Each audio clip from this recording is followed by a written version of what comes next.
এখন পড়ব রৈখিক ভরবেগের সংরক্ষণ সূত্র। রৈখিক ভরবেগ আমরা আগে পড়েছি, তার সংরক্ষণ সূত্রটা কেমন একটু জেনে নিই। যদি বাইরে থেকে বল প্রযুক্ত না হয়, তবে কতগুলো বস্তু পারস্পরিক ক্রিয়া প্রতিক্রিয়ার ফলে যে কোনো নির্দিষ্ট দিকে বস্তুগুলির মোট রৈখিক ভরবেগের কোনো পরিবর্তন হয় না। অর্থাৎ ক্রিয়া প্রতিক্রিয়ার আগে কোনো নির্দিষ্ট দিকে বস্তুগুলির ভরবেগ যা ছিল, ক্রিয়া প্রতিক্রিয়ার পরেও তাই থাকবে। মনে করি m1 এবং m2 ভরবিশিষ্ট দুটি বস্তুকণা, তারা u1 এবং u2 বেগ নিয়ে চলতে শুরু করার সময় তাদের মধ্যে সংঘর্ষ হয়েছে। এই সংঘর্ষের ফলে তারা v1 এবং v2 গতিবেগ লাভ করেছে। তাহলে রৈখিক ভরবেগের সংরক্ষণ সূত্র অনুযায়ী আমরা বলতে পারবো সংঘাতের আগে মোট ভরবেগ সমান সংঘাতের পর মোট ভরবেগ। অর্থাৎ লিখলে কি লিখব? সংঘাতের আগে মোট ভরবেগ কত ছিল?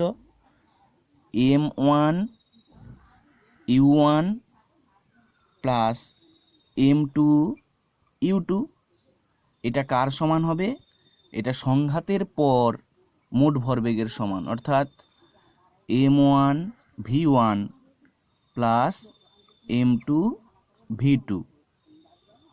তাহলে এইটা হচ্ছে রৈখিক ভরবেগের সংরক্ষণ সূত্র। কিন্তু আমরা একে নিউটনের যে তৃতীয় গতিসূত্র, তার সাহায্যে এই সংরক্ষণ সূত্রের ব্যাখ্যাটা করার চেষ্টা করব। এই ছবি অনুযায়ী আমরা কি লিখতে পারি? সংঘাতের আগে প্রথম বস্তুর ভরবেগ ছিল m1 u1, সংঘাতের পর প্রথম বস্তুর ভরবেগ হয়েছে m1 v1। তাহলে ভরবেগের পরিবর্তন হয়েছে কোন বস্তুর? এটা প্রথম বস্তুর ভরবেগের পরিবর্তন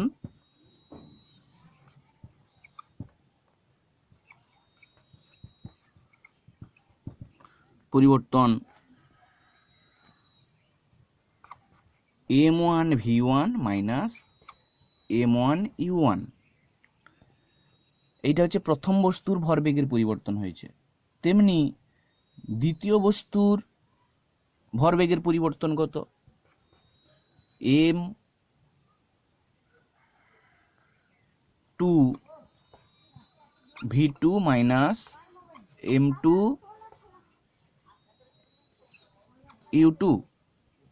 এটা হচ্ছে দ্বিতীয় বস্তুর ভরবেগের পরিবর্তন। তাহলে সংঘাতের ফলে দ্বিতীয় বস্তুর উপর প্রযুক্ত বল যে প্রয়োগ করেছে সে হচ্ছে প্রথম বস্তু। তাহলে সেই বলটাকে আমি ধরেছি F1। F1 সমান আমরা কি লিখতে পারি? F1 সমান m1 v1 মাইনাস m1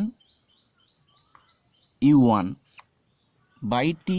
কারণ প্রযুক্ত বল সমান ভরবেগের পরিবর্তন এর হার, ভরবেগের পরিবর্তন m1 v1 minus m1 u1 তার her by T.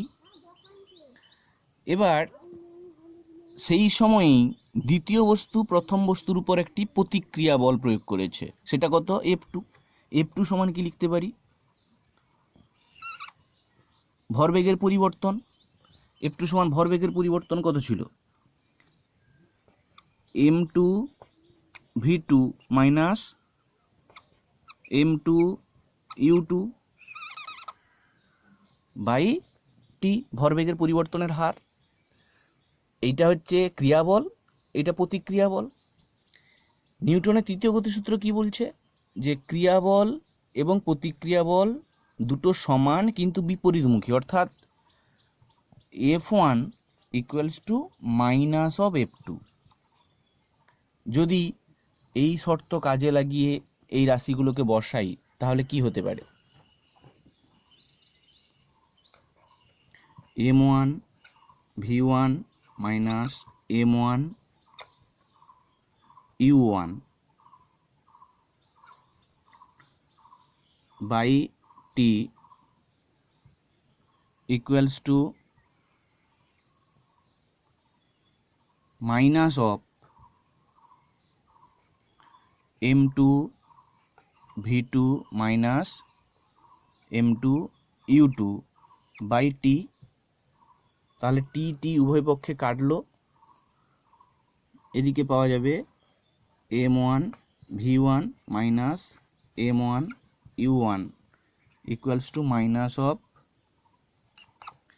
M2 V2 R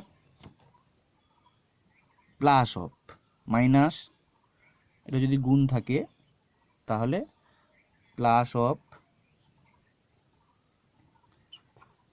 M2 U2। এবার একটু সাজিয়ে নিতে হবে, সাজিয়ে নিলে তুমি পাবে রৈখিক ভরবেগের সংরক্ষণ সূত্র আমরা যেটা করেছিলাম, M1 V1 plus M2 V2 equals to M1 U1 plus M2 U2।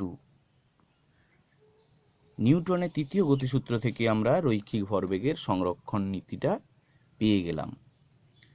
এইটুকু থেকে আমরা বলতে পারি সংঘাতের পরে বস্তুর মোট রৈখিক ভরবেগ সমান সংঘাতের আগে বস্তুর মোট রৈখিক ভরবেগ, অর্থাৎ বস্তুটির মোট রৈখিক ভরবেগ কিন্তু ধ্রুবক।